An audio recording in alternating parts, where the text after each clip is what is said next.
A different future starts with you. That's why GoDaddy does more than help you find a name. You can create, sell, and get found online, so any small business can drive change or build an empire. We need a new generation of thinking. Your way of thinking. Start different at GoDaddy.com. Thank you for visiting ChristopherMedia.net. What's up, everyone? Freddie the Pizza Man here, host of the Pizza Man podcast. Now joining forces with ChristopherMedia.net. Subscribe to the podcast on iTunes, the Pizza Man podcast. And, of course, find all the podcasts on ChristopherMedia.net. We talk Detroit sports. I bring on guests, passions, opinions, all for Detroit sports and more. We even talk pizza. So thanks for tuning in and spread the word. Christopher Media, let's make some noise. Welcome to Beer Nuts, a weekly excursion into the world of craft beer. Brought to you by MichiganBeerGuide.com. And now, here are the Beer Nuts. Welcome to Beer Nuts number 94. My name is Chris. JR here in the house. Uncle Pete. Dugout. All right. And it's the wheat beer episode. So, yeah, wheat. Woohoo. I find it just ironic because I'm in cornfield country, so yeah, we're gonna do wheat beer. There's two different styles that we're actually talking about for the show. There's American wheat beers and what German wheat beers, guys, or Hefeweizens. Hefeweizens. Yep, there's Belgian wheat beers. There's French wheat beers. Yeah, they're all across the globe.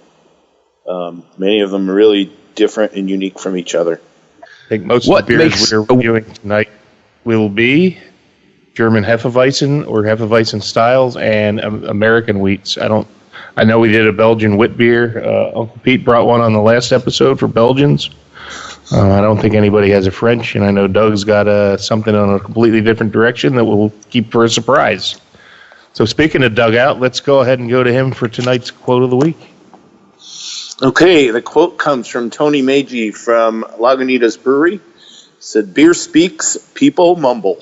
And let's get ready to rumble. I mean, mumble.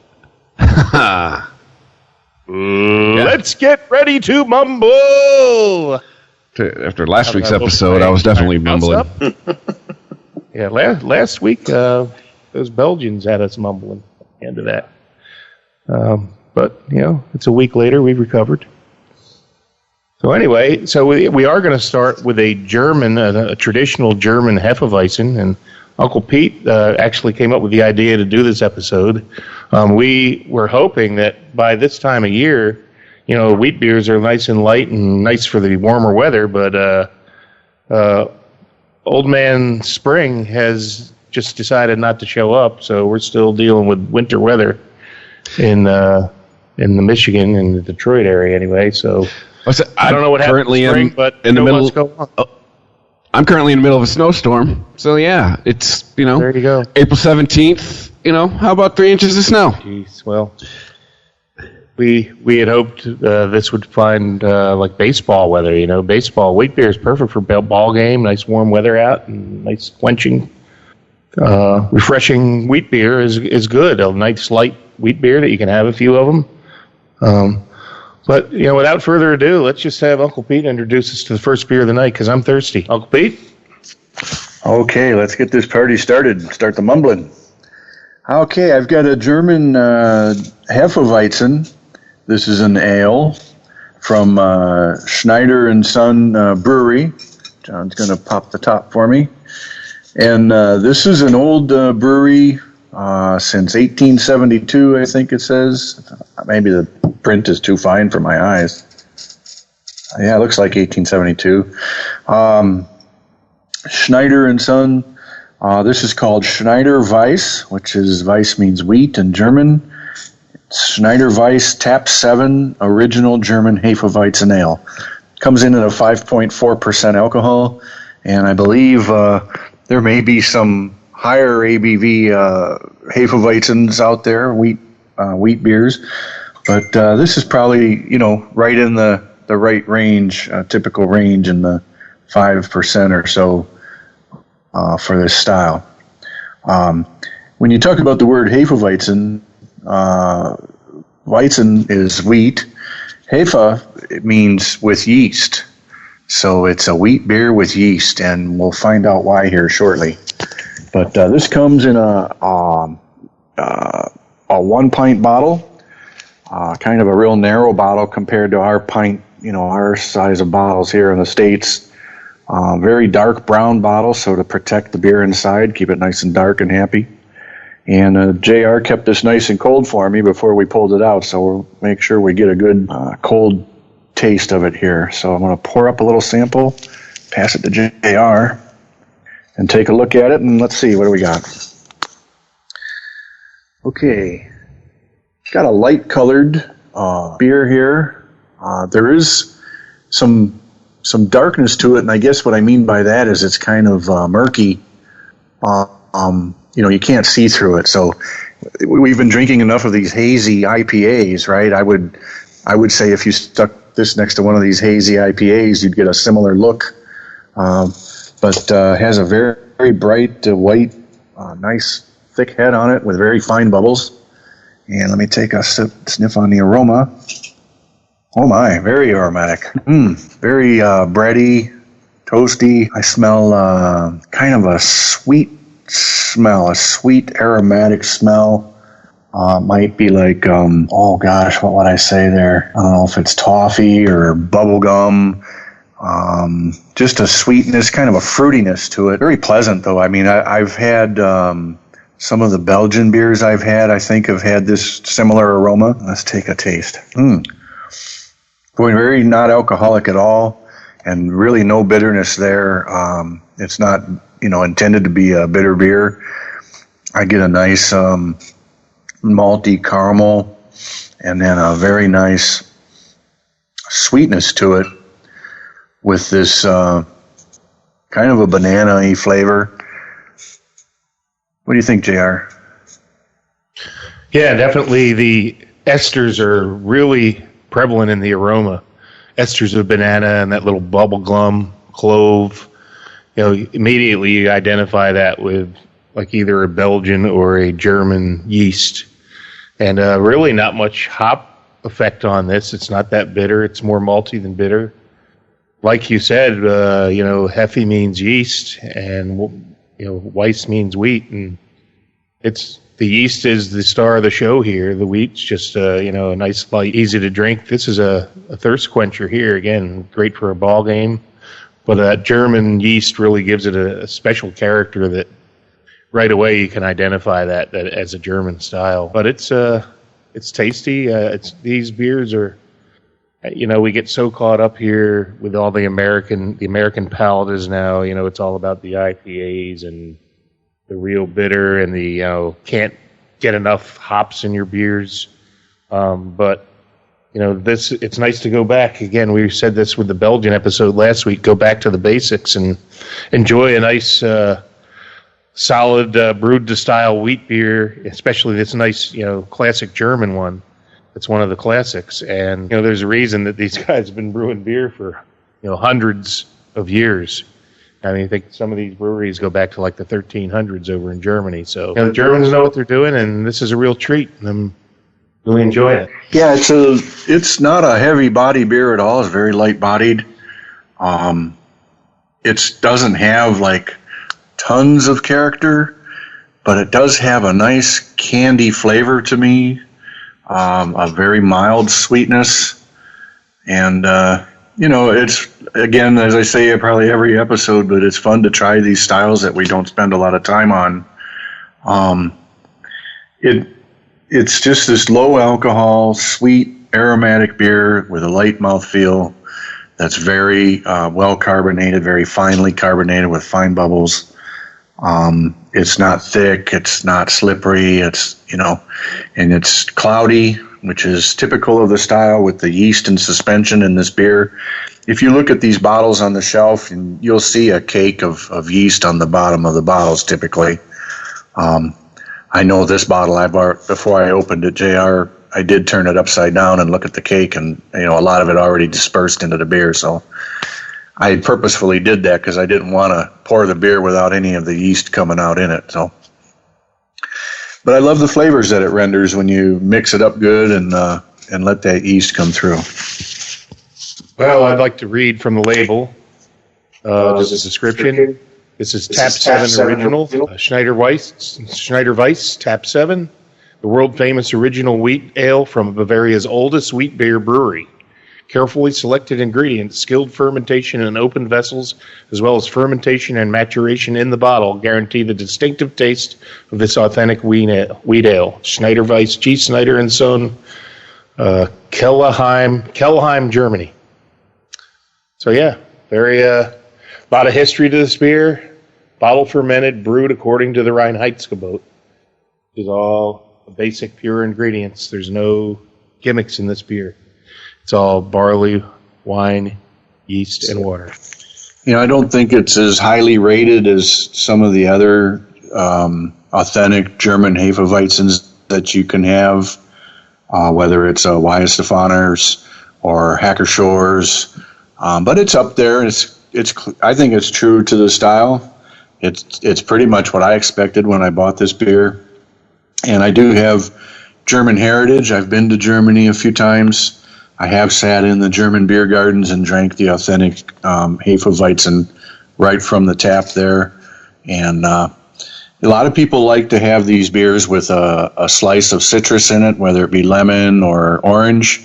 I tend to decline that. I like the flavor of the beer just as it is without introducing another strong piece of fruit to it. And but some people might like that because it is a light and refreshing beer, and you might see some of your friends or others when you're at your local brewery and they happen to have a Hefeweizen, people like to pour with a slice of citrus. And in keeping with our policy here, we're not pretentious. If that's how you prefer your wheat beer, that's fine with us. As long as you enjoy the beer, it's okay to put that slice of lemon or orange in, if you so choose. So that's authentic German Hefeweizen. We're going to move on to our next beer, and we're going to progress from German to American and then to Doug's surprise. But the next beer we have is it's a German-style Hefeweizen, and it's a collab between one of the oldest breweries in the world, Weihenstephaner, in Germany, and Sierra Nevada, an American brewery. So it's a perfect segue as we progress in from German to American styles and explain the differences. But this will be a German style, has collaborated with an American brewer, so I'm really anxious to try this. Kudos to Chris Cook at Merchants Fine Wine in Dearborn, Michigan. He recommended this when I told him we were doing a wheat beer episode. This is called Braupakt, Braupakt. Braupakt Hefeweizen beer, brewed under the purity law of 1516. It's 6% alcohol by volume, 6.9 ounce bottle, a collaboration between Weihenstephan and Sierra Nevada. So let's go ahead and get into this, Pete. It's got a really healthy probably at least a 2-finger head. Lots of nice carbonation. That's typical of a wheat beer to have a nice big. And it's a snow white, real bright white head, real healthy, lots of carbonation. The beer is very similar in appearance, maybe a tad lighter, more golden, like a straw golden color. But again, it's cloudy and hazy. You cannot see through it. It actually would remind me of a New England IPA. It's clearing up, so it's a little bit clearer than I thought. But let's take a whiff of this. It doesn't have as strong of an aroma as the other one. Maybe like a look, like a taking it down a notch. So maybe this is a perfect progression from the German style with a little bit of less of a yeast flavor to it. So let me taste this here. Let's see what we're going to get because I do not have that strong yeast aroma. Yeah. It's kind of a cross. Yeah, I'm getting a little bit of hop bitterness.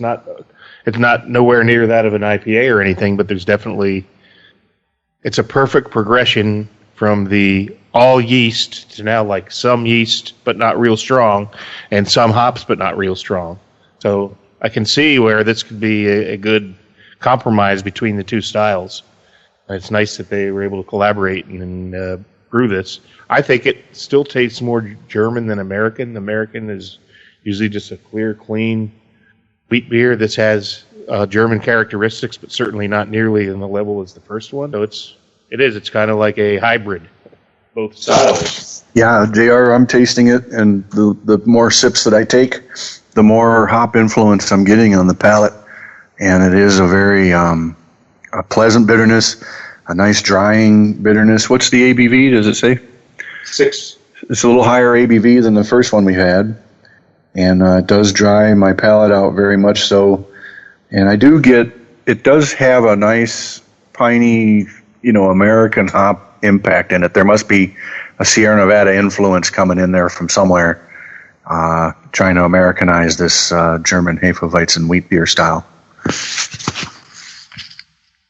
Yeah, there's nothing on the bottle. We can maybe look this up, but it's definitely some characteristics of the American and the German, which is kind of nice to have that.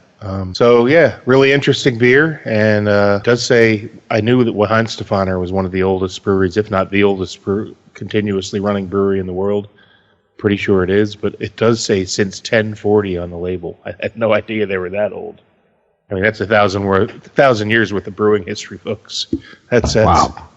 That's a long time. So I originally was going to get one of their beers, but again, Chris, thank you for the recommendation. This is really perfect for this episode to showcase characteristics of both. So Pete, I think, has found the description, so let him talk about that. See if I can do this. So they worked on a formula together, but it is a Hefeweizen beer that uses the Hallertauer tradition hop strain, but they gave it a twist with the addition of U.S. Amarillo and Chinook hops. So there we go. We did get an American hop influence in there. It has, to me, a much finer... I have to struggle to pick out any of the more yeasty characteristic than I did with the first beer we had. It's much lighter bodied than the first beer and lighter colored, and I don't get a lot of the characteristics of the yeast and the malt. I get more of a hop, real hop punch to it. It's very good. I like it for a difference. Yep. Definitely be good when the weather turns and gets a nice 70, 75, 80-degree days. These will be great to sip out on the deck and enjoy these. So good warm weather drinking, easy drinkers here. Now, we do have an American wheat we're going to review, but I have a feeling that our other compadres on the podcast are probably really dying of thirst. So I'm going to turn it over to Chris next. What do you got for us, Chris? I got some local flair, if you will, sort of. It's from an Iowa brewery out of Des Moines called Exile. I have a beer called Hannah. It seems, looking on their website, a lot of their flagship beers are named after women. Don't know why. But going to read from the website. It says, which, first of all, I'm perplexed, because the website says it's 5.2 ABV, but the bottle clearly has 6.0. Maybe it's a new formula? I don't know.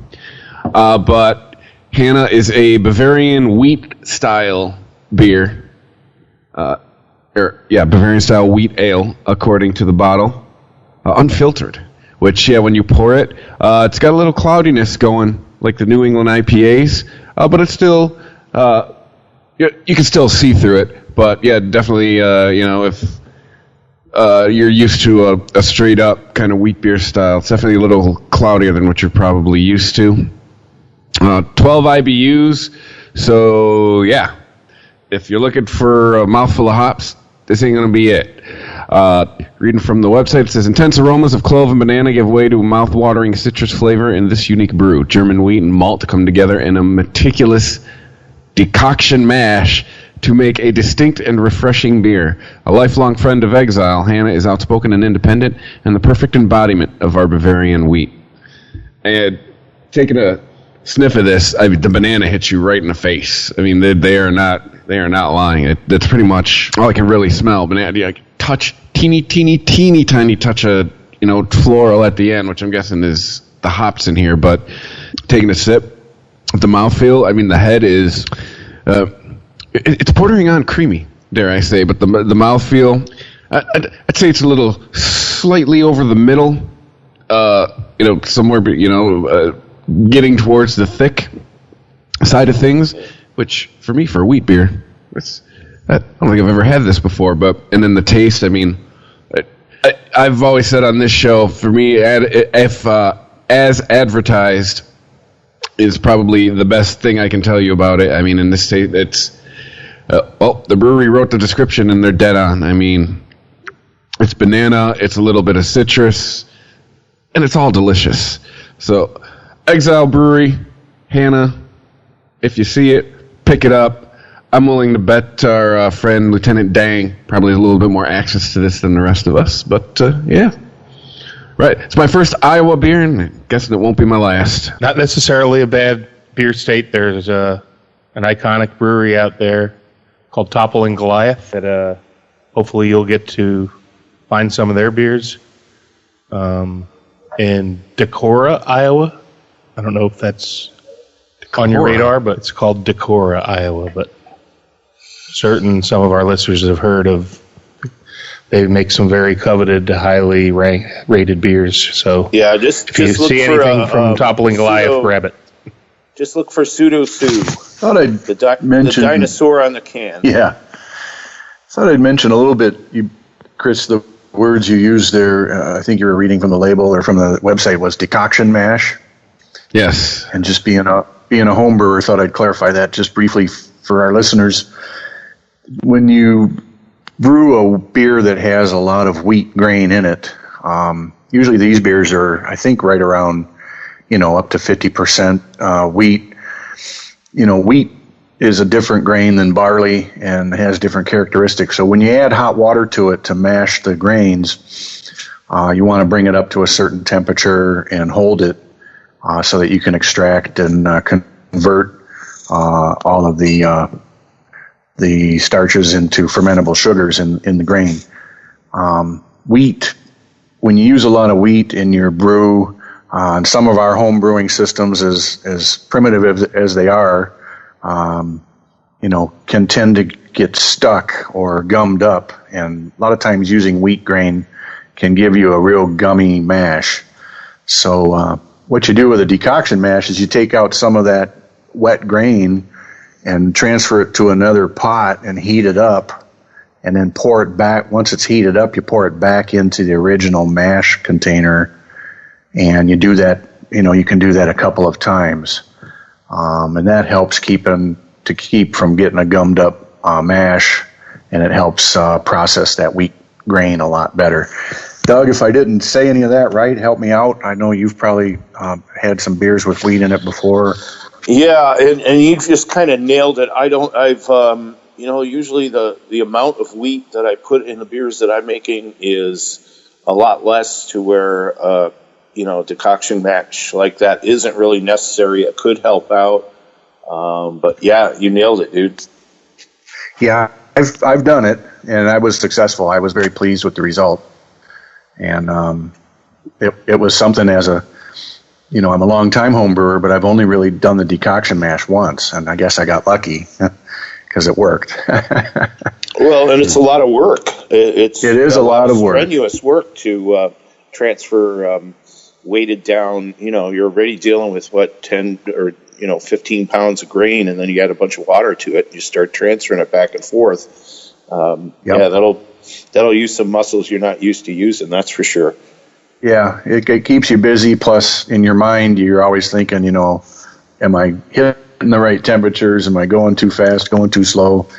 So it's a process. I just wanted to mention it. Sorry for all the technicalities, but this is a show about beer. And since we are all home brewers here, the three amigos here, I thought I'd mention it. Nothing wrong becoming edumacated, right? While I was mumbling. All right. Well, speaking of mumbling, Doug must be just dying of thirst, although I have a feeling he's probably halfway through his offering. So even though we have a traditional American wheat beer and it's far off from what he's going to have, I think it's his turn. So take it away, Doug. What do you got there? All right. Yeah, I went in a little different direction. Hefeweizens, real high content wheat beers with, kind of that German type wheat. Typically don't agree with me, and I can end up getting headaches if the wheat content's too high in a beer. But so I steered away from Hefeweizen, and what I have is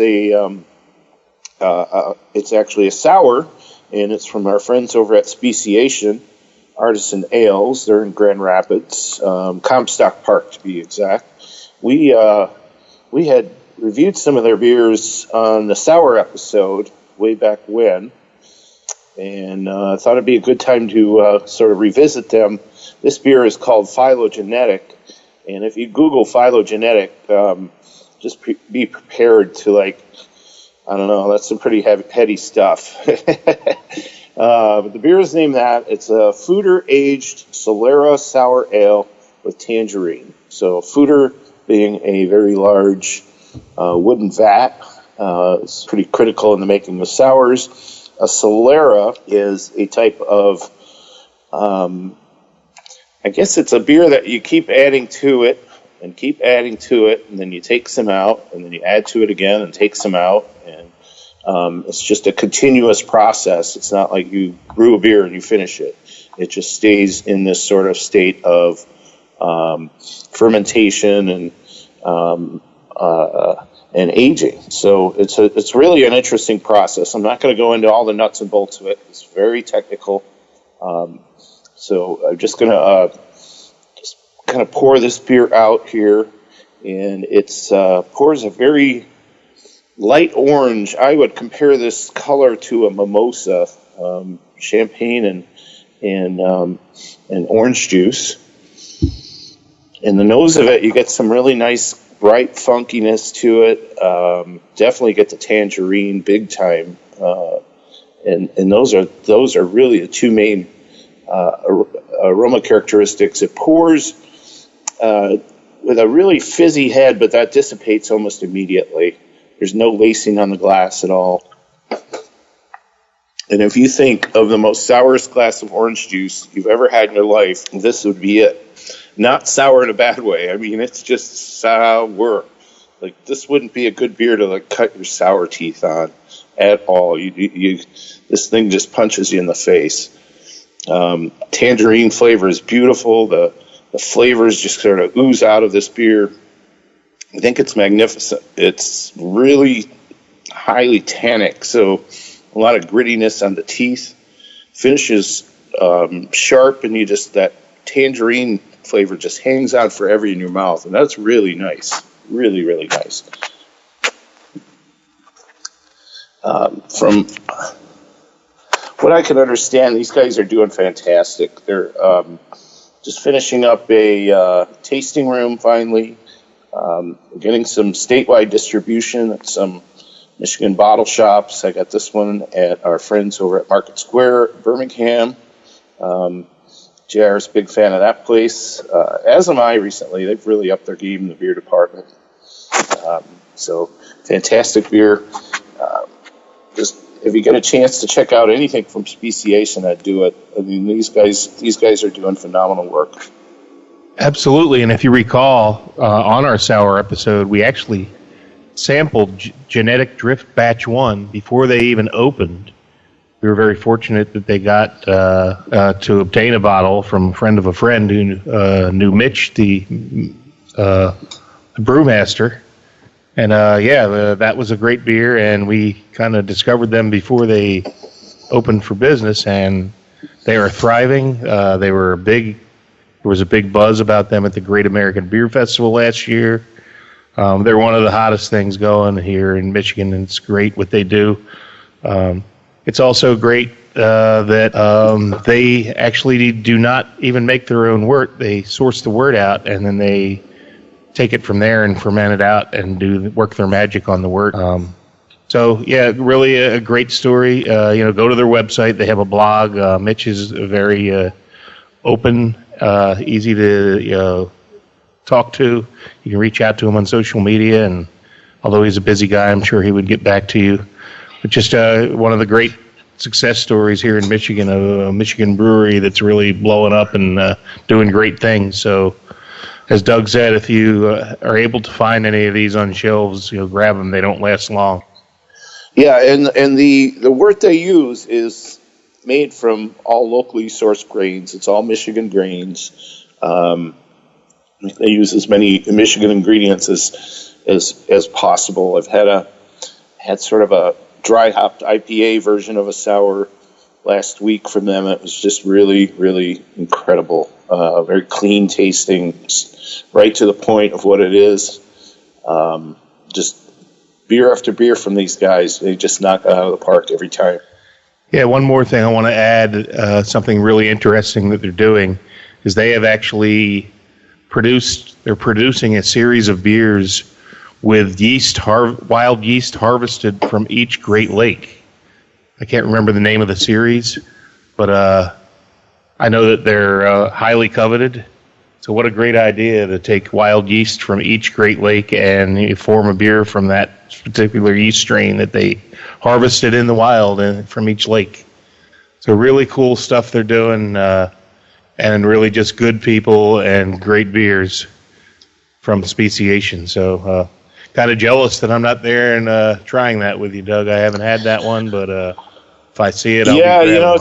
It's a big old bomber, and it's coming in at 7.9%, which is pretty up there for a sour. I like that aspect of it, but yeah, I could use a little help on this one because it is sour, and it's hard to just drink a lot of it real fast because it is just it puckers your face up. I found the name of that series that John Jr. is talking about. It's called the Laurentian series,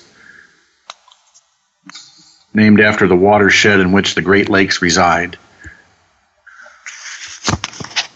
Yeah, so we lose Pete. Yeah, I think we lost them. All right. Okay. We're back here. Yeah. Cool. Look for those beers. Look for those Great Lakes beers, the Laurentian series. Wouldn't it be great to collect all 5 one from each lake?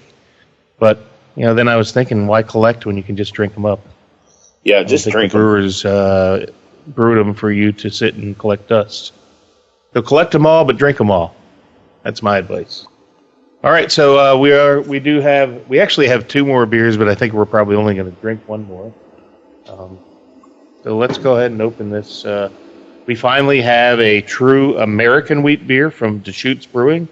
It's called Deschutes American Wheat Ale. So pretty basic there. Look at this. It even has pouring instructions on the bottle. Pour 2/3 into a tilted glass. Swirl remainder around bottle. Finish, pour, and enjoy beer in all its hazy glory. You get all that yeast out of the bottom. So let's do that. So Pete and I are here going to share this bottle from Deschutes in Bend, Oregon. Although I believe they are going to someday open another brewery in Roanoke, but we have a hipster tipster story shortly to share with you about that. But before we do that, let's go ahead and pour this beer.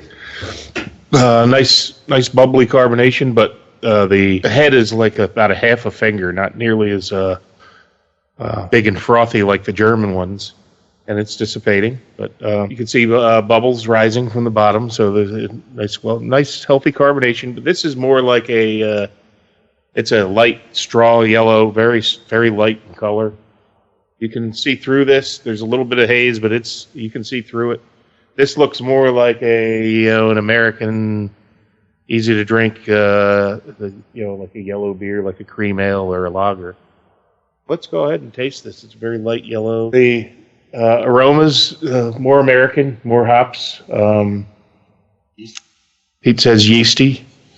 It actually smells a little bit more like the traditional American lagers that we drink, although it's not a lager, it's an ale. I'm going to go ahead and taste this. A little bit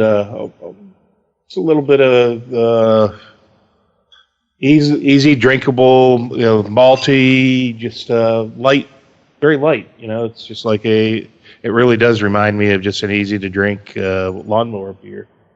Not a whole lot of flavor, not a whole lot of bitterness. I don't know, what's the IBU on this thing? Let's do a little more research on this. But, the American wheat ales I have some information in front of me. What was it? 25 IBUs, so a little bit more than the Germans, but not too much. It's just an easy to drink. Now I'm on a home brewing site, and I'm looking at the difference between American wheats and German yeast. I'm going to read this from a post that I think is relevant. It says American wheats don't have too many esters. They are neutral. You could even brew one with California ale yeast. For the German Hefe, you definitely need German yeast. Some brewers tend to describe American wheats as bland, boring beers. That's why most have some spice or fruit added. It's just a real easy drinker is what it is. It's really doesn't have a lot of flavor. Doesn't have a bad flavor. But it's just a light, easy to drink. You know, you could crush a couple of these. Yeah, I found it to be somewhat yeasty on the aroma.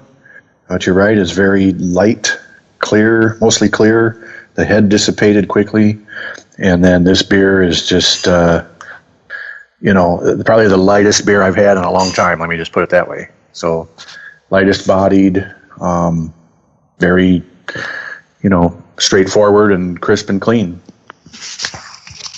Yeah, I would actually say that, it suggests maybe adding, a fruit to it or something, spice it up, because there's really just not much flavor to it. I'd have to say after tasting, the broad spectrum of wheat beers tonight, I prefer the German style. I just think there's a little more flavor, a little bit more complexity. I think the American wheat beers are just real simple. Now, that being said, you could easily convince somebody, especially in the hot weather months, somebody that's a Bud Light drinker or a Mick Ultra drinker, or somebody that just drinks a common American mass-produced macro beer, to try one of these, and they would probably be like, "Wow, this is better than what I've been having," and not like that's saying much. And but it would be a good gateway beer to get your Bud Light, Coors Light, Miller Lite drinker interested in craft. Nothing that's lighting up the scoreboard, but it is what it is. It's brewed to style, and it's what an American wheat beer is supposed to be: light, refreshing, and easy to drink. And it does meet that standard. Yeah, I usually have been able to tell the difference. If you blindfolded me and you put a couple of these kind of wheat beers down next to some regular ales that are made with mostly barley, the wheat does lend a very unique flavor profile to the beer, and it is discernible. And I think after a couple of tries, anybody who is new to it would be able to tell the difference as well. Hey, I wanted to give just a recognition to one other one. We don't have it here tonight, but it's one of my favorites, and that's Frankenmuth the Hef, which is a Hefeweizen. And I really like that beer. I didn't buy it to bring it here tonight because I think we've covered it before on previous episodes. But if you like Hefeweizens and you want to try some additional ones other than the ones we talked about tonight, try Frankenmuth Brewery the Hef. It's got a little wiener dog on the front wearing a smoking jacket, and it looks like Hugh Hefner smoking a little pipe.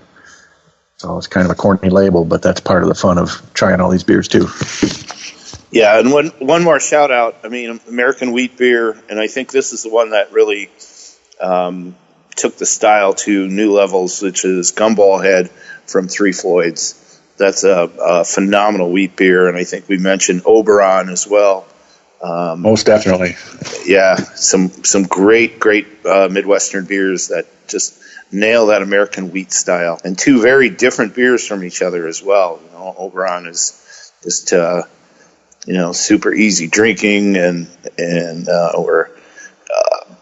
Gumball Head just packs that hot punch, and it does it very nicely. Couldn't agree more. All right, well, as I said, we do have one last beer. We're debating whether to taste it. We probably will, just because we're not really going over on time. But I do have a few hipster tipster stories, and certainly if any of you other beer nuts want to chime in with your own beer news, please do. But I'm going to just go right into the Deschutes story that we were talking about earlier. Deschutes has a plan to open a brewery in Roanoke, and they were supposed to close on their property by, I think, beginning of April. Well, there's a story out that came out yesterday, April 17th. It says Deschutes reworks plans for Virginia brewery. It says 2 years after announcing plans to build a $95 million secondary brewing facility in Roanoke, Deschutes has hit the pause button. And it goes on, I'm not going to read all the details, but it basically says that they have put those plans on hold, but it claims like that they've decided to buy the property instead of taking some incentives to buy it. Doesn't make a lot of sense. It's a red flag to me. I think there's been a lot of pullback. The bubble is close to bursting on craft breweries that distribute because there's just so little shelf space and so many offerings now that the market's flooded. So this may be a red flag that maybe they're balking on their plans, or maybe it's just they needed a little bit more time. Not sure, but I just wanted to bring it up. We just tasted one of their beers, and I do enjoy several of their beers. It's a great brewery from Oregon that it makes sense for them to open a brewery on the East Coast. It costs an awful lot of money to transport beer all the way across the country. So we'll see what happens. Hopefully this is just a small hiccup and they're going to still move forward with these plans. But, I mean, we had a story last week, I think, or the week before, that Green Flash is having financial troubles and pulling back on withdrawing from states. And, we'll see. The end of this article actually is favorable. It says we predict the first year will sell just under 200,000 barrels at the Roanoke location. So hopefully the positive stuff in the article is accurate and it's just a slight delay.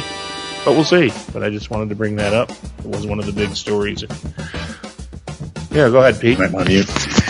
So JR shared this on Twitter today, and I really enjoyed reading this article. It was very interesting that, with this week, here we are in mid-April, coming up on 420, and to some of our listeners that might mean something.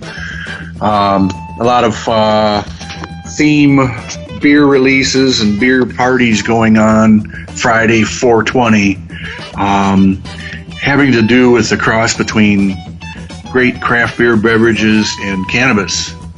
And so the headline that we saw said that the feds recently now were coming down on a couple of South Florida breweries to stop producing cannabis-flavored beer. A couple of these breweries were brewing some beer with a key ingredient known as cannabis terpenes oil. And apparently they didn't do all the upfront due diligence as far as testing the terpene oils to make sure there wasn't any psychoactive ingredients in it, which there normally isn't, apparently, I've learned, in these terpene oils. But the feds are like, hey, you can't just go ahead and make that beer without us checking out the terpene oil first. So kind of a buzzkill for those guys. But they're kind of playing around, and I think a couple of the breweries down there are saying, hey, what the heck, we've already brewed the beer. We're not going to waste good beer. They're probably going to have their parties anyway and, go from there. So more power to them. It's not a beer that's going to get you high from the THC. It's just going to be a beer that tastes like cannabis. And to a lot of people, that's an interesting thing. And I know I'd like to taste it. But that was a cool headline. And for any of you out there this coming weekend, right around now, having your 420 themed parties, enjoy responsibly and enjoy some great craft beers along with it too. Amen. Chris, do you have anything to add to that? Is your expertise in the Weedsman podcast? No, that sounds you like could just say you might want to try. Smoke your Okay, fair enough. You might want to try those. Okay. Maybe we need a dank episode coming up. Dank episode. Hey, on the same note, I just picked up a couple bottles of Waldo's from Lagunitas. That's a kind of a dank 420 related deal, but so look for that in your market. And last but not least, unless there's some other stories from the other beer nuts, I wanted to mention, dear to Chris's heart, is Bell's Brewery out of Kalamazoo has expanded distribution to 6 New England states and New Jersey. So Bell's Beers will begin selling beer throughout New England and New Jersey, expanding its footprint to 39 states, Washington, D.C., and Puerto Rico. So They're going to be partnering with 11 beer distributors across Massachusetts, Maine, New Hampshire, Vermont, Rhode Island, Connecticut, and New Jersey. So they're just about national now. We should be playing that ZZ Top. We're bad, we're nationwide, right? Man, I remember when Bell's came to Detroit, and I was juiced about it. And that was like a decade plus ago. I mean, I remember I could only get it when I was in Kalamazoo. I remember to hit Detroit. Now, East Coast, 39 states. Crazy. Wow. Yeah, I can remember Larry Bell driving a van of kegs to a restaurant bar I managed on the south side of Chicago. And he would bring the kegs down in his van and then sit at the bar and buy anybody that ordered a Bell's beer or buy the beer for anybody that ordered a Bell's beer and just run it up. People were like, wow, this stuff's great. But I think back then he had a lot more alcohol in his beers. I mean, they've sort of dialed it in a little bit. But yeah, there were some crazy 12, 10%ers, and people were used to drinking Bud Lights, Miller Lights. Made for some fun evenings. Well, if there's one regret in this episode, we really should have had an Oberon. So everybody listening, if you're from Michigan, it's almost like the opening of spring and the Tigers getting ready to play ball. It's a big deal here, Oberon Day. They usually, kick it off at midnight. You can go to your local pub and get one at midnight. And that was a couple weeks ago. But the spring really hasn't arrived anyway, but not to slight Oberon. And I know a lot of, craft beer geeks are not that big on Oberon because it's not a, snobby thing to drink. It's just an easy drinker that everybody can enjoy. And it's out in these parts, it's the wheat beer it's the wheat beer to drink. I did my part. I'm not slighting Oberon at all. I've already put down a 15-pack on my own, so it's been very good. Well, apologies to local rep Ross from Bell's and to Bell's. We owe you one for not having Oberon on here, but maybe we could just say that it's on another level of its own with the wheat beers. But definitely had to bring that up. So we do have one final offering. And before we end Hipster Tipster, any other news? Dugout or Chris, you have anything to add? If not, then Nope, not really. All right. Well, as you finish up your beer, we're going to pour one last beer because I did purchase this for the episode just in case we needed it. And sometimes you just got to say, what the heck? So, hey, what's one more beer when you're drinking 5%ers, right? So I am going to open a can of Maui Brewing Company. It says limited release. Maui Makawao, M-A-K-A-W-A-O, Makawao. Wheat beer. It says a hoppy pale wheat ale brewed with Denali, El Dorado, and Motueka hops for a tropical fruity flavor. 5% ABV. Got the independent craft brewery. So yeah, we got. I don't know if we ever had a Hawaiian beer on here. So it does say. We almost had two. Oh, because I was looking at a beer from Kona Brewing. The title was something wheat.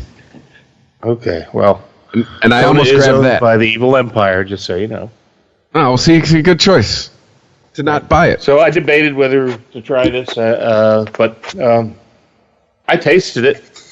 Before we decided to put it on. It's actually very tasty, but I would argue to say it really doesn't meet any of the criteria of the wheat beer. It's kind of almost more like a pale ale, but that's not a bad thing because I just poured it. This one is as clear and as light yellow as we've had. It's a light straw, almost as clear as like a Coors Light or something. It does not look like much, so it's very light, very. And I'm sure it's for the hot climate in Hawaii. It's probably perfect. But you definitely get a really strong hoppy, pineapple-y smell from those hops. There's this by far out of anything we've drank tonight, the most hop presence, which is why I decided, hey, let's go ahead and review this.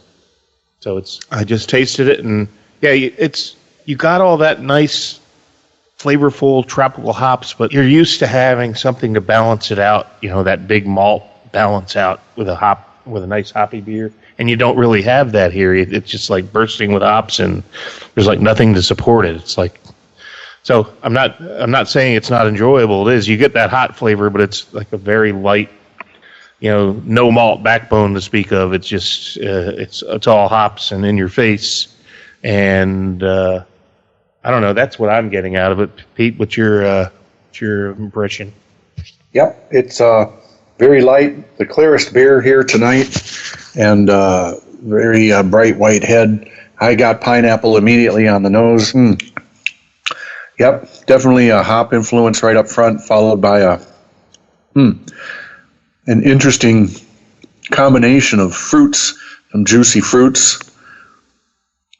Much different, kind of almost a little tobacco-y flavor to me, actually. Kind of interesting combination, but it's not unpleasant, but it's different than everything we've had here tonight so far. I've never had one of these, so I've always passed, for some reason, I always passed the Maui by. I haven't seen anything sticking out to me, but I'm glad we got to try this. There was another one that I almost purchased. It was a pineapple one that actually had pineapple in it, but I didn't think that was really a good option for this podcast. I figured it would hide the wheat. So this is just a very light, again, I don't think that there's enough malt here to support all that hops. But, hey, it is very flavorful, and, it was a nice option after all these beers we had that really didn't have that much hops. So for hop heads, you'll probably like it, but, it is what it is. It's you could crush a few of these. I mean, it's not a strong beer, and it's very, very light. So for a hot day in Hawaii, I bet you it tastes fantastic on the beach. Which, we could use some of that beach weather. Oh, gosh. You ain't kidding. Whenever you're ready, winter, you take a hike. I'm telling you. And Kauai's getting pounded. They had overnight, I think last night, they had 35 inches of rain on Kauai. And everybody's getting flooded out, so that's not always paradise in paradise. All right. Well, that was a nice cross section of different beers. We had a nice tart sour there. We had a hoppy beer at the end, and I kind of go back to our beer of the week when we used to do that a long time ago. And I'm not saying we need to revive that, but I have to go back to the first two that we had, the authentic Germans, as my two favorites. Probably the first one. I really like that authentic German yeast, that bubblegum banana clove that just kind of jumped out at me something I haven't had in a long time and that I've kind of missed. I'm glad I got reintroduced to it again. So it's really a treat sometime going back to these styles that we sometimes forget about and overlook. Any other closing comments? Other beer nuts? One's at a loss for words. I guess it's time. If you see Exile anywhere, pick it up.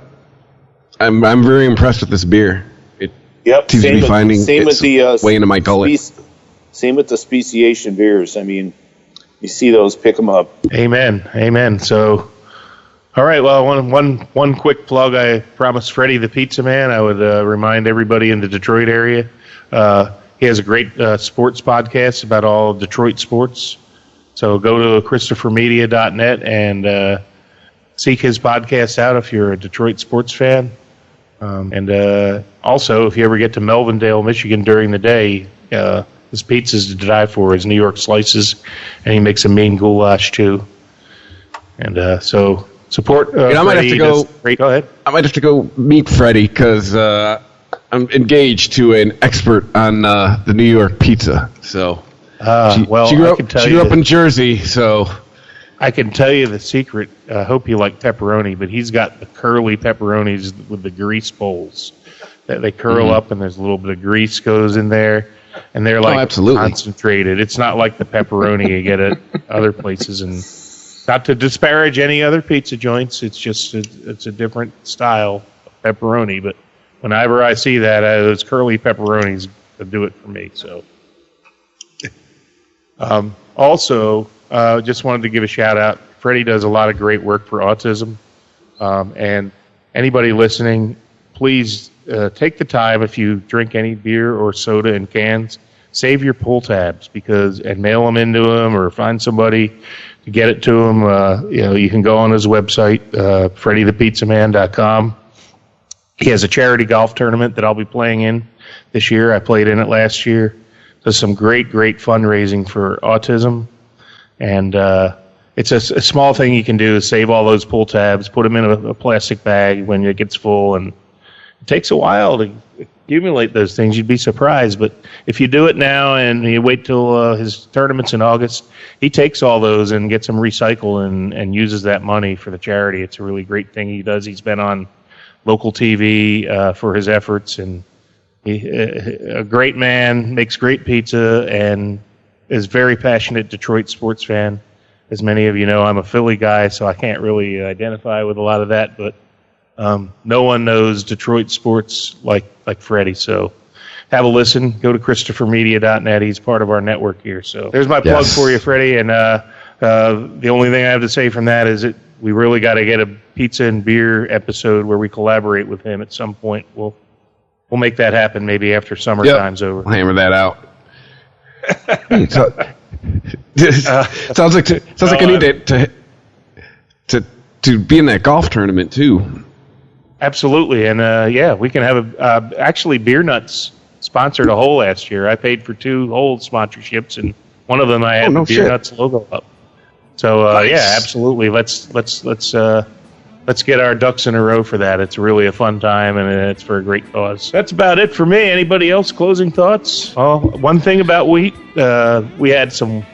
Wheat beers aren't strong, but next week we're going in Doug's direction, and this will be a tough one to find beers for, guys, so you're going to have to do your homework. But get out there and hit the stores and find a good wheat wine, because we'll be doing wheat wines next week, which will be much stronger.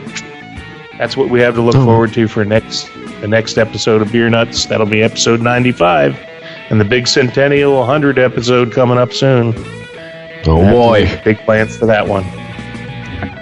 All right, so wheat wine is next, and I think it's time to go to Mexico. So as they say in old Mexico City, AMF. If you like this show, please tell a friend. Please follow us on Twitter and like and share us on Facebook by searching for Christopher Media. You can subscribe to all ChristopherMedia.net shows for free on ChristopherMedia.net. Please make sure to rate and comment on all your favorite Christopher Media shows. Thank you in advance for supporting Christopher Media by clicking on the PayPal button and by clicking through to all the sponsors who support ChristopherMedia.net. Thank you for visiting ChristopherMedia.net, and thank you for listening. Thank you for visiting ChristopherMedia.net. At Jewelers Mutual, we're a little obsessed with jewelry. Obsessed like auctioneers with talking fast. 50, we're gonna fit sold. Pop stars with auto-tune. And dentists with asking questions. So, how did he propose? After they've put their hands in your mouth. Great. Yes, we've made jewelry our obsession for over 100 years. We love it so much we named our kids Ruby, Amber, and Opal. Venti soy latte for Opal? At Jewelers Mutual, we insure jewelry and only jewelry, which is why people who are also obsessed with jewelry trust us with theirs. A different future starts with you. That's why GoDaddy does more than help you find a name. You can create, sell, and get found online, so any small business can drive change or build an empire. Because old ideas aren't cutting it anymore. This new year, we need a new generation of thinking, your way of thinking. So whatever you have in mind that will help make a different future, find everything you need to get started at GoDaddy.com. Because the future isn't decided yet. It's still ours to win. Start different at GoDaddy.com.